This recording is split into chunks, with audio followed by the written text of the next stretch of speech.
ಆತ್ಮೀಯ ವಿದ್ಯಾರ್ಥಿಗಳೇ, 8ನೇ ತರಗತಿಯ 2ನೇ ಅಧ್ಯಾಯವಾದ ಭಾಗಲಬ್ಧ ಸಂಖ್ಯೆಗಳು ಭಾಗ 3ಕ್ಕೆ ತಮ್ಮೆಲ್ಲರಿಗೂ ಸ್ವಾಗತ. ಭಾಗ 2ರಲ್ಲಿ ಪೂರ್ಣ ಸಂಖ್ಯೆಗಳು ಮತ್ತು ಪೂರ್ಣಾಂಕಗಳ ಮೇಲಿನ ಆವೃತ ಗುಣವನ್ನು ಪರೀಕ್ಷೆ ಮಾಡಿದ್ದೇವೆ. ಇವತ್ತಿನ ಈ ಒಂದು ವಿಡಿಯೋ ಸಂಚಿಕೆಯಲ್ಲಿ ಭಾಗಲಬ್ಧ ಸಂಖ್ಯೆಗಳು ಆವೃತ ಗುಣವನ್ನು ಹೊಂದಿವೆಯೇ ಅಥವಾ ಇಲ್ಲವೇ ಅನ್ನೋದನ್ನು ನೋಡೋಣ. ತದನಂತರದಲ್ಲಿ ಪರಿವರ್ತನೀಯ ಗುಣದ ಬಗ್ಗೆ ನೋಡೋಣ. ಹೌದಾ, ಇಲ್ಲಿ ಮೊದಲಿಗೆ ನೋಡಿದಾಗ ಬರ್ತಕ್ಕಂಥದ್ದು ಯಾವುದಪ್ಪ ಅಂದರೆ ಭಾಗಲಬ್ಧ ಸಂಖ್ಯೆಗಳು. ಭಾಗಲಬ್ಧ ಸಂಖ್ಯೆಗಳು, ಈ ಭಾಗಲಬ್ಧ ಸಂಖ್ಯೆಗಳು ಮೊದಲನೇದಾಗಿ ಸಂಕಲನದಲ್ಲಿ ಆವೃತ ಗುಣವನ್ನು ಹೊಂದಿವೆಯೇ ಅನ್ನೋದನ್ನು ನೋಡೋಣ. ಭಾಗಲಬ್ಧ ಸಂಖ್ಯೆ ನಾನಿವಾಗ ಯಾವ್ದು ತಗೋತಾನಪ್ಪ ಅಂದರೆ ಒಂದು 10/3 ಮತ್ತು ಇನ್ನೊಂದು ಭಾಗಲಬ್ಧ ಸಂಖ್ಯೆ 4/5 ಅಂತ ತೆಗೆದುಕೊಳ್ತೇನೆ. ಈ ಎರಡು ಭಾಗಲಬ್ಧ ಸಂಖ್ಯೆಗಳಿವೆ. ಇವೆರಡರ ಮೊತ್ತ ಒಂದು ಭಾಗಲಬ್ಧ ಸಂಖ್ಯೆಯಾಗಿದ್ದರೆ ಆ ಭಾಗಲಬ್ಧ ಸಂಖ್ಯೆಗಳು ಸಂಕಲನದಲ್ಲಿ ಆವೃತವನ್ನು ಹೊಂದಿವೆ ಅಂತೇಳಿ ಹೇಳ್ತೇವೆ. ಹಾಗಾದರೆ ಮೊದಲಿಗೆ ಬಿಡಿಸ್ತಾ ಹೋಗೋಣ. ಇವೆರಡರ ಮೊತ್ತವನ್ನು ಮಾಡಬೇಕು. ನಾವು ಮೊತ್ತವನ್ನು ಮಾಡಬೇಕಾದಾಗ ಭಾಗಲಬ್ಧ ಸಂಖ್ಯೆಗಳು ಭಿನ್ನರಾಶಿ ರೂಪದಲ್ಲಿರೋದ್ರಿಂದ ಛೇದಗಳು ಸಮ ಇವೇನೋ ಅಥವಾ ಇಲ್ಲವೋ ಅಂತಕ್ಕಂಥದ್ರ ಬಗ್ಗೆ ನಾವು ಒಂದು ಸ್ವಲ್ಪ ಕಲ್ಪನೆ ತಿಳ್ಕೊಳ್ಬೇಕು. ಇಲ್ಲಿ ಮೊದಲನೇ ಭಾಗಲಬ್ಧ ಸಂಖ್ಯೆಯ ಛೇದ 3 ಇದೆ, ಎರಡನೇ ಭಾಗಲಬ್ಧ ಸಂಖ್ಯೆಯ ಛೇದ 5 ಇದೆ. ಅಂದರೆ ಈ ಭಿನ್ನರಾಶಿದು 3, ಈ ಭಿನ್ನರಾಶಿದ 5. ಹೌದಾ, ಭಾಗಲಬ್ಧ ಸಂಖ್ಯೆ ಅಂದರೆ ಬೇರೆ ಅಲ್ಲ, ಭಿನ್ನರಾಶಿಗಳು ಅಂದರೆ ಬೇರೆ ಅಲ್ಲ. ಹೌದಾ, ಓಕೆ.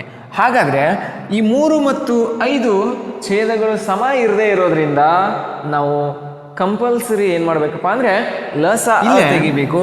3 ಮತ್ತು 5ರ ಲಸ ನೋಡೋಣ. 3 ಮತ್ತು 5ರ ಲಸ ಎರಡು ಅವಿಭಾಜ್ಯ ಸಂಖ್ಯೆಗಳಿರೋದ್ರಿಂದ ಗುಣಾಕಾರ ಮಾಡಿದರೂ ಕೂಡ ಲಸ ಬರ್ತದೆ. ಅದನ್ನು ಹೊರತುಪಡಿಸಿ ಈ ರೀತಿ ಅಪವರ್ತನ ವಿಧಾನದಿಂದ ಲಸ ಮಾಡಿದರೂ ಕೂಡ ಬರ್ತದೆ.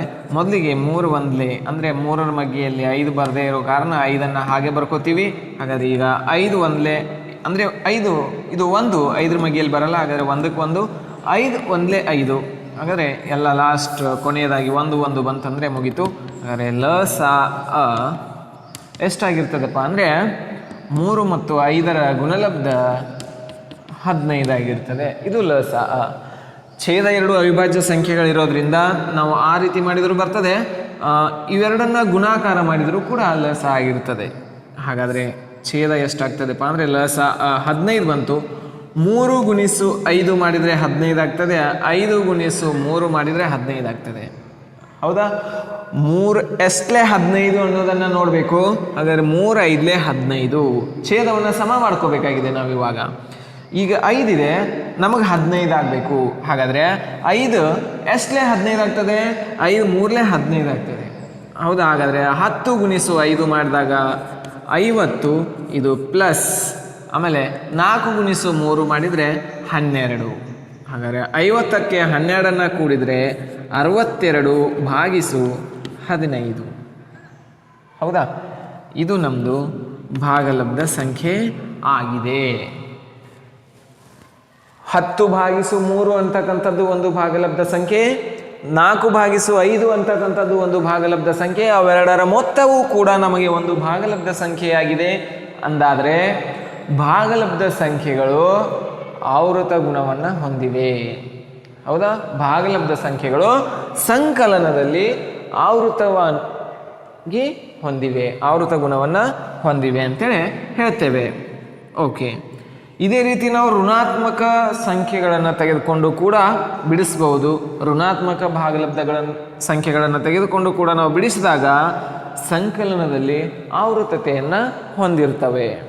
ಹೌದಾ, ಹಾಗಾದರೆ ಎರಡನೇದಾಗಿ ನೋಡೋಣ, ವ್ಯವಕಲನದಲ್ಲಿ ನೋಡೋಣ. ಈಗ ಋಣಾತ್ಮಕ ಭಾಗಲಬ್ಧ ಸಂಖ್ಯೆಗಳನ್ನು ತಗೊಳ್ಳೋಣ. -20/8 ಮತ್ತು ಇನ್ನೊಂದು ಭಾಗಲಬ್ಧ ಸಂಖ್ಯೆ -16/8 3. ಇವೆರಡರ ವ್ಯತ್ಯಾಸ ಒಂದು ಭಾಗಲಬ್ಧ ಸಂಖ್ಯೆ ಆಗಿದ್ದರೆ ನಮಗೇನಾಗ್ತದಪ್ಪ ಅಂದರೆ ಭಾಗಲಬ್ಧ ಸಂಖ್ಯೆಗಳು ವ್ಯವಕಲನದಲ್ಲಿ ಆವೃತವಾಗಿವೆ ಅಂತ ಹೇಳ್ತೀವಿ. ಇವೆರಡರ ವ್ಯತ್ಯಾಸ ಒಂದು ಭಾಗಲಬ್ಧ ಸಂಖ್ಯೆ ಆಗಿರದಿದ್ದರೆ ಇವು ವ್ಯವಕಲನದಲ್ಲಿ ಆವೃತತೆಯನ್ನು ಹೊಂದಿರುವುದಿಲ್ಲ ಅಂತೇಳಿ ಹೇಳ್ತೇವೆ.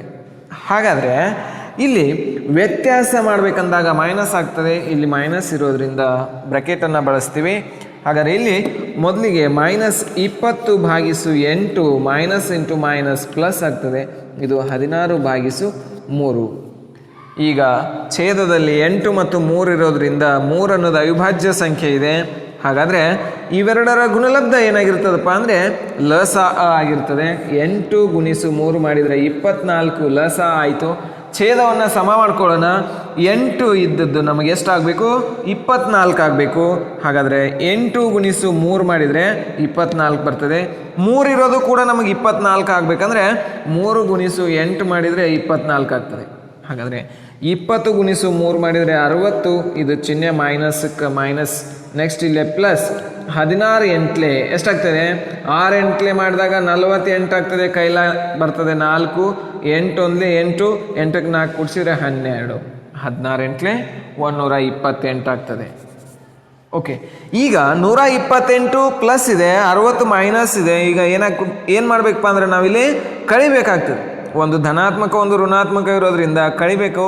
ಹಾಗಾದರೆ 128ರಲ್ಲಿ 60 ಕಳೆದಾಗ ಎಷ್ಟು ಉಳಿತದಪ್ಪ ಅಂದರೆ 68 ಉಳಿತದೆ. ಹಾಗಾದರೆ ಕೆಳಗಡೆ 24 ಛೇದ. ಹೌದಾ? ಈಗ ನೀವು ಇದನ್ನು ಕನಿಷ್ಠ ರೂಪಕ್ಕೆ ತರ್ಬೋದು. ಹೌದಾ? ಕನಿಷ್ಠ ರೂಪಕ್ಕೆ ತರಬೇಕಾದ್ರೆ 4ರ ಮಗ್ಗಿ ಒಳಗಡೆ ಬರ್ತಾವ ಅಂತೇಳಿ ನೋಡೋಣ. 4 6 24, 4 1 4, 2 ಉಳಿತು 28 ಆಯಿತು. 4 7 28. ಹಾಗಾದ್ರೆ 17/6 ಬಂತು. ಇನ್ನು ಮುಂದೆ ಇವೆರಡು ಭಾಗ ಹೋಗೋದಿಲ್ಲ. ಹೌದಾ? ಹಾಗಾದರೆ 17/6 ಅಂತಕ್ಕಂಥದ್ದು ಇದೊಂದು ಭಾಗಲಬ್ಧ ಸಂಖ್ಯೆ ಆಗಿರೋದ್ರಿಂದ ಭಾಗಲಬ್ಧ ಸಂಖ್ಯೆಗಳು ವ್ಯವಕಲನದಲ್ಲಿ ಆವೃತತೆಯನ್ನು ಹೊಂದಿವೆ. ಹೌದಾ? ಭಾಗಲಬ್ಧ ಸಂಖ್ಯೆಗಳು ಕೂಡ ವ್ಯವಕಲನದಲ್ಲಿ ಆವೃತತೆಯನ್ನು ಹೊಂದಿವೆ ಅಂತ ಹೇಳ್ತೀವಿ. ಓಕೆ, ಅದೇ ರೀತಿ ಇನ್ನು ಮೂರನೇದಾಗಿ ನೋಡೋಣ. ಮೂರನೇದು ಏನಪ್ಪ ಅಂದರೆ ಗುಣಾಕಾರದಲ್ಲಿ ಭಾಗಲಬ್ಧ ಸಂಖ್ಯೆಗಳು ಆವೃತವಾಗಿವೆಯೇ ಅಥವಾ ಇಲ್ಲವೇ ಅನ್ನೋದನ್ನು ನೋಡೋಣ. ಗುಣಾಕಾರದಲ್ಲಿ ನೋಡಿದಾಗ ಒಂದು -7/2 ಗುಣಿಸು 5/4 ಅಂತ ಹೇಳಿ ತೆಗೆದುಕೊಳ್ಳೋಣ. -7/2 ಅಂತಕ್ಕಂಥದ್ದು ಒಂದು ಭಾಗಲಬ್ಧ ಸಂಖ್ಯೆ, 5/4 ಅಂತಕ್ಕಂಥದ್ದು ಕೂಡ ಒಂದು ಭಾಗಲಬ್ಧ ಸಂಖ್ಯೆ. ಇವೆರಡರ ಗುಣಲಬ್ಧ ಒಂದು ಭಾಗಲಬ್ಧ ಸಂಖ್ಯೆ ಆಗಿದೆಯೇ? ಅದನ್ನು ನಾವೇನು ಮಾಡಬೇಕಪ್ಪ ಅಂದರೆ ಈಗ ಪರೀಕ್ಷೆ ಮಾಡೋಣ. ಗುಣಲಬ್ಧ ಕಂಡುಹಿಡಿಯೋಣ. ಗುಣಲಬ್ಧ ಮಾಡುವಾಗ ಅಂಶದಿಂದ ಅಂಶಕ್ಕೆ ಗುಣಾಕಾರ ಮಾಡಬೇಕು, ಛೇದದಿಂದ ಛೇದಕ್ಕೆ ಗುಣಾಕಾರ ಮಾಡಬೇಕು. ಹೌದಾ?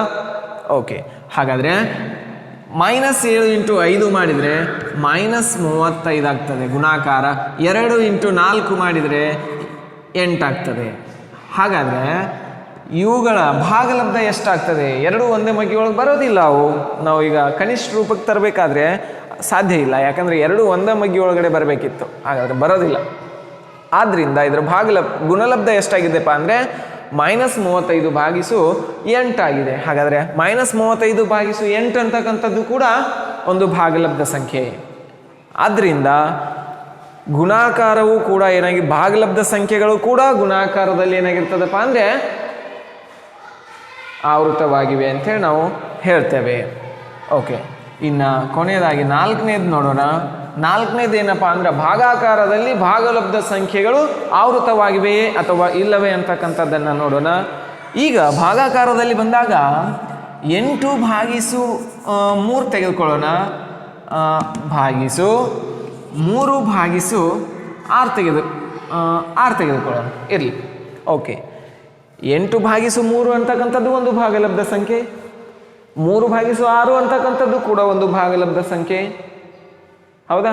ಹಾಗಾದರೆ ಇವೆರಡರ ಭಾಗಲಬ್ಧ ಒಂದು ಭಾಗಲಬ್ಧ ಸಂಖ್ಯೆ ಆಗಿದೆಯೇ ಅನ್ನೋದನ್ನು ಪರೀಕ್ಷೆ ಮಾಡೋಣ. ಈಗ ಬಿಡಿಸ್ತಾ ಹೋಗೋಣ. ಯಾವ ರೀತಿ ಬಿಡಿಸ್ಬೇಕು? ಕೊಟ್ಟಿರ್ತಕ್ಕಂಥದ್ದು 8/3, ಇದು ಭಾಗಿಸು ಇರೋದ್ರಿಂದ ನಾವು ಇದನ್ನು ಗುಣಾಕಾರಕ್ಕೆ ಪರಿವರ್ತನೆ ಮಾಡ್ಕೊಳ್ಳೋಣ. ಗುಣಾಕಾರಕ್ಕೆ ಪರಿವರ್ತನೆ ಮಾಡ್ಕೋಬೇಕಾದಾಗ ಇದೇನಾಗ್ತದಪ್ಪ ಅಂದರೆ ವ್ಯತ್ಕೃಮ ಆಗುತ್ತದೆ. ಇದನ್ನು ವ್ಯತ್ಕೃಮ ಮಾಡ್ಕೊಂಡಿವಿ ಅಂದರೆ ಈ ಭಾಗಾಕಾರ ಚಿಹ್ನೆ ಹೋಗಿ ಇದು ಗುಣಾಕಾರ ಆಗ್ತದೆ. ಹಾಗಾದರೆ 3/6 ಅಂದಾಗ ಇದು ವ್ಯತ್ಕೃಮ ಅಂದರೆ ಅಂಶ ಇರೋದು ಛೇದ ಆಗಬೇಕು, ಛೇದ ಇರೋದು ಅಂಶ ಆಗಬೇಕು. ಹಾಗಾದರೆ 6/3 ಆಗ್ತದೆ. ಹೌದಾ? ಈಗ ಗುಣಾಕಾರ ಮಾಡ್ತೇವೆ. 8 × 6 ಅಂದರೆ 48, 3 × 3 ಅಂದರೆ 9 ಆಗ್ತದೆ. ಹೌದಾ? ಈಗ ಕನಿಷ್ಠ ರೂಪಕ್ಕೆ ತೆಗೆದುಕೊಂಡು ಬರೋಣ. 3 3ಲೇ ಹೋಗ್ತದೆ, 3 1ಲೇ 3 ಹೋಯ್ತು, 4ರಲ್ಲಿ 3 ಹೋದರೆ 1 ಉಳಿತು. ಹೌದಾ? 1ರ ಮುಂದ್ಗಡೆ 8 ಅಂದರೆ 18 ಆಯಿತು, 3 6ಲೇ 18. ಹಾಗಾದರೆ 16/3 ಬಂತು. ಈಗ ಮುಂದೆ ಇನ್ನೂ ಕನಿಷ್ಠ ರೂಪಕ್ಕೆ ತೆಗೆದುಕೊಂಡು ಹೋಗೋಕ್ಕೆ ಸಾಧ್ಯ ಇಲ್ಲ. ಹಾಗಾದರೆ 16/3 ಬಂತು. ಯಾವುದೇ ಎರಡು ಭಾಗಲಬ್ಧ ಸಂಖ್ಯೆಗಳ ಭಾಗಲಬ್ಧ ಒಂದು ಭಾಗಲಬ್ಧ ಸಂಖ್ಯೆ ಆಗಿದೆ. ಹೌದಾ? ಇನ್ನೂ ಹೆಚ್ಚಿನ ಉದಾಹರಣೆ ನೋಡೋಣ. ಇಲ್ಲಿ ಒಂದು 5/7 ಇದೆ, ಭಾಗಿಸು 0/1 ಇದೆ. ಅಥವಾ ನಾವಿಲ್ಲಿ 1 ತೆಗೆದುಕೊಳ್ಳೋ ಬದಲಿ ಬೇರೆ ಏನಾದರೂ ನಾವು 2 ತೆಗೆದುಕೊಳ್ಳೋಣ. ಯಾವ್ದು ಬೇಕಾದ ಸಂಖ್ಯೆಗಳನ್ನ ತೆಗೆದುಕೊಳ್ಬೋದು. 0/2 ಅಂದರೆ ಇದರ ಬೆಲೆ ಎಷ್ಟಾಗಿರ್ತದಪ್ಪ ಅಂದರೆ 0 ಆಗಿರ್ತದೆ. ಹಾಗಾದರೆ ಅದು ಕೂಡ ಒಂದು ಭಾಗಲಬ್ಧ ಸಂಖ್ಯೆ. ಇಲ್ಲಿ 5/7 ಅಂತಕ್ಕಂಥದ್ದು ಒಂದು ಭಾಗಲಬ್ಧ ಸಂಖ್ಯೆ. ಅವುಗಳ ಭಾಗಲಬ್ಧ ಒಂದು ಭಾಗಲಬ್ಧ ಸಂಖ್ಯೆ ಆಗಿದೆಯೇ ಅನ್ನೋದನ್ನು ನೋಡೋಣ. ಈಗ ಮೊದಲಿಗೆ ತೆಗೆದುಕೊಳ್ಳೋಣ. ಈಗ ಏನಪ್ಪ ಅಂದರೆ 5/7 ಏನಿದೆ ಇದನ್ನು ತೆಗೆದುಕೊಳ್ಳೋಣ.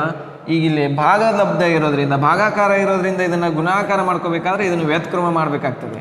ವ್ಯತ್ಕ್ರಮ ಮಾಡಿದೀವಿ ಅಂದರೆ 2/0 ಆಗ್ತದೆ. ಹಾಗಾದರೆ 5 × 2 ಮಾಡಿದರೆ 10, ಭಾಗಿಸು 7 × 0 ಮಾಡಿದರೆ 0 ಆಗ್ತದೆ. ಇದು ನಮ್ಮದು ಭಾಗಲಬ್ಧ ಸಂಖ್ಯೆ ಅಲ್ಲ. ಯಾಕಂದರೆ ಭಾಗಲಬ್ಧ ಸಂಖ್ಯೆ ಆಗಿರಬೇಕಾದ್ರೆ p/q ರೂಪದಲ್ಲಿರಬೇಕು. ಹೌದಾ? ಭಾಗಲಬ್ಧ ಸಂಖ್ಯೆ ಆಗಬೇಕಾದ್ರೆ p/q ರೂಪದಲ್ಲಿರಬೇಕು. q ಅಂತಕ್ಕಂಥದ್ದು 0 ಆಗಿರಬಾರ್ದು. ಇದು ನಮ್ಮದು ಭಾಗಲಬ್ಧ ಸಂಖ್ಯೆಯ ಕಂಡೀಷನ್ ಆಗಿರೋದ್ರಿಂದ ಇಲ್ಲಿ ಛೇದ ಎಷ್ಟು ಬಂತು? 0 ಬಂತು. ಆದರೆ ನಮಗಿಲ್ಲಿ 0 ಇರಬಾರ್ದು ಭಾಗಲಬ್ಧ ಸಂಖ್ಯೆಯಲ್ಲಿ. ಆದ್ದರಿಂದ ಇಂತಹ ಸನ್ನಿವೇಶದಲ್ಲಿ ಯಾವುದೇ ಎರಡು ಭಾಗಲಬ್ಧ ಸಂಖ್ಯೆಗಳ ಭಾಗಲಬ್ಧ ಒಂದು ಭಾಗಲಬ್ಧ ಸಂಖ್ಯೆ ಆಗಿರೋದಿಲ್ಲ. ಹಾಗಾದರೆ ಭಾಗಲಬ್ಧ ಸಂಖ್ಯೆಗಳು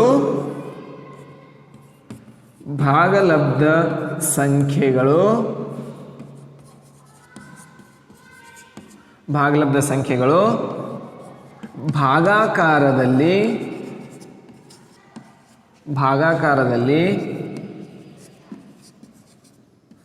ಆವೃತವಾಗಿಲ್ಲ ಅಂತೇಳಿ ಹೇಳ್ತೀವಿ. ಹೌದಾ? ಓಕೆ. ಈ ರೀತಿಯಾಗಿ ಆವೃತ ಗುಣವನ್ನು ನಾವು ಭಾಗಾಕಾರದಲ್ಲಿ ನೋಡ್ತೇವೆ.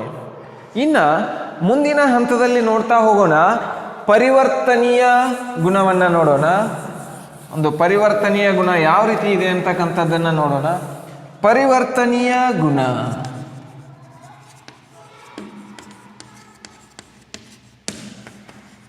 ಅಥವಾ ಪರಿವರ್ತನೀಯ ನಿಯಮ. ಮೊದಲಿಗೆ ಬರ್ತಕ್ಕಂಥ ಸಂಖ್ಯೆಗಳು ಯಾವಪ್ಪ ಅಂದರೆ ನಾವು ಸ್ವಾಭಾವಿಕ ಸಂಖ್ಯೆಗಳಂತ ತಗೊತೇವೆ. ಸ್ವಾಭಾವಿಕ ಸಂಖ್ಯೆಗಳಲ್ಲಿ ಪರಿವರ್ತನೀಯ ಗುಣವನ್ನು ಮಾಡ್ತಾ ಹೋದಾಗ ಸಂಕಲನದಲ್ಲಿ ಪರಿವರ್ತನೀಯ ಗುಣ ಆಗಿದೆ. ಅದೇ ರೀತಿ ವ್ಯವಕಲನದಲ್ಲಿ ಮಾಡ್ತಾ ಹೋದಾಗ ಸ್ವಾಭಾವಿಕ ಸಂಖ್ಯೆಗಳಲ್ಲಿ ಪರಿವರ್ತನೀಯ ಗುಣ ಆಗೋದಿಲ್ಲ. ಅದೇ ರೀತಿ ಗುಣಾಕಾರದಲ್ಲಿ ಬಂದಾಗ ಇದು ಗುಣಾಕಾರದ ಪರಿವರ್ತನೀಯ ಗುಣ ಆಗಿರ್ತದೆ.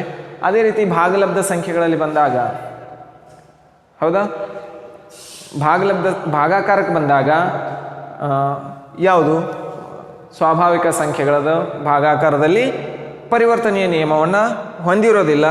ಹಾಗಾದರೆ ಇಲ್ಲಿ ನಾವೇನು ತೆಗೆದುಕೊಳ್ಳೋಣಪ್ಪ ಅಂದರೆ ಈಗ ಪೂರ್ಣ ಸಂಖ್ಯೆಗಳನ್ನು ತೆಗೆದುಕೊಳ್ಳೋಣ.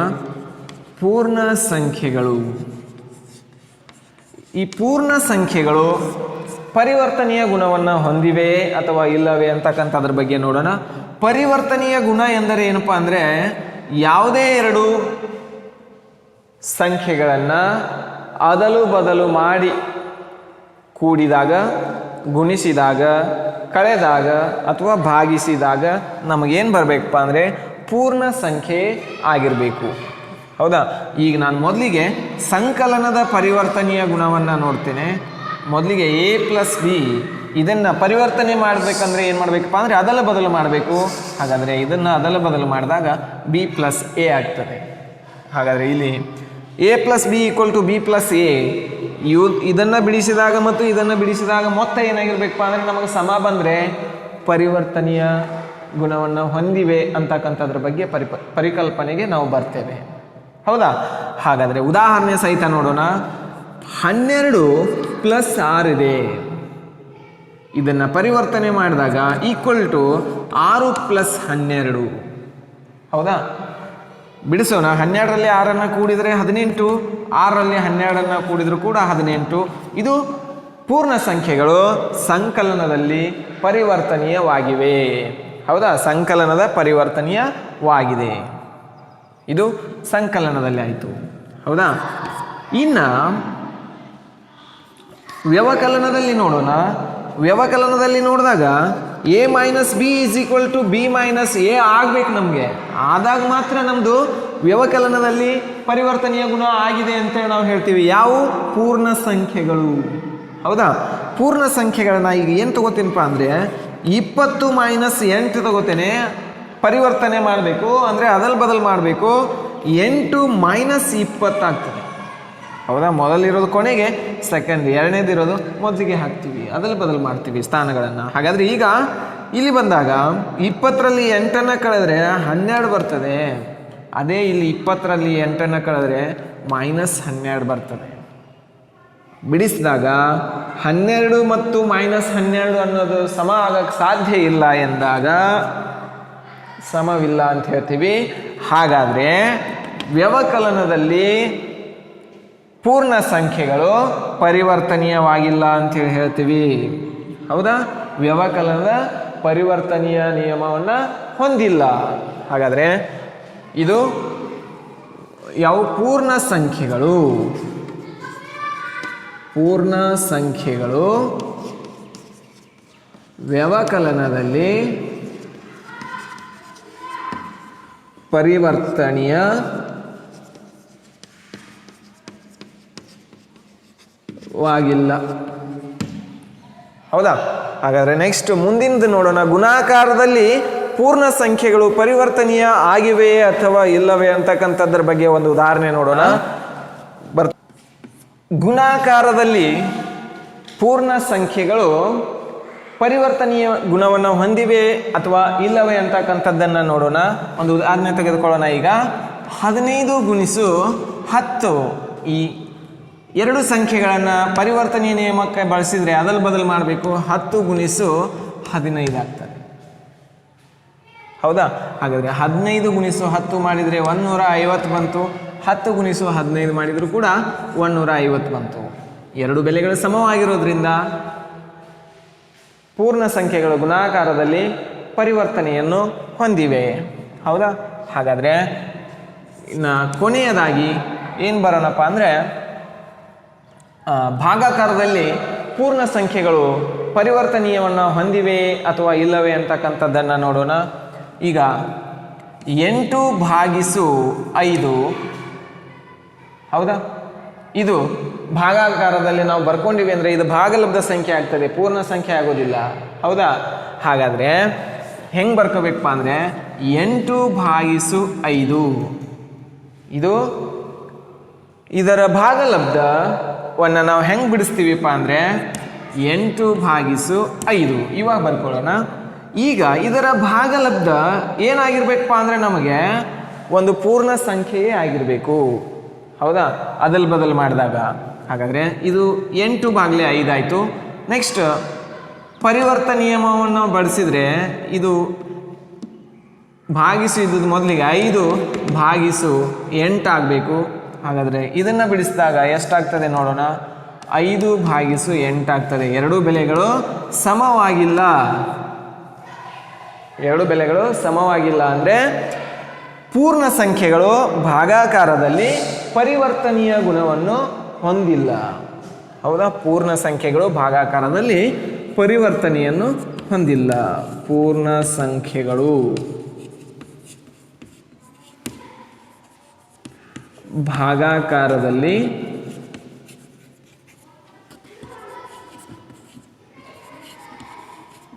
ಪರಿವರ್ತನೀಯವಾಗಿಲ್ಲ ಅಂತೇಳಿ ಹೇಳ್ತೇವೆ. ಹೌದಾ? ಇಲ್ಲಿಯವರೆಗೆ ಪೂರ್ಣ ಸಂಖ್ಯೆಗಳ ಒಂದು ಪರಿವರ್ತನೀಯ ಗುಣವನ್ನು ನೋಡಿದ್ದೇವೆ. ಇನ್ನು ಮುಂದಿನ ಒಂದು ವಿಡಿಯೋ ಸಂಚಿಕೆಯಲ್ಲಿ ಪೂರ್ಣಾಂಕಗಳಲ್ಲಿ ಪರಿವರ್ತನೀಯ ಆಗಿದೆ ಅಥವಾ ಇಲ್ಲವೇ ಅನ್ನೋದರ ಬಗ್ಗೆ ಮುಂದಿನ ವಿಡಿಯೋದಲ್ಲಿ ನೋಡೋಣ. ಇಲ್ಲಿಯವರೆಗೆ ವೀಕ್ಷಿಸಿದ ಎಲ್ಲ ವಿದ್ಯಾರ್ಥಿಗಳಿಗೂ ಧನ್ಯವಾದಗಳು.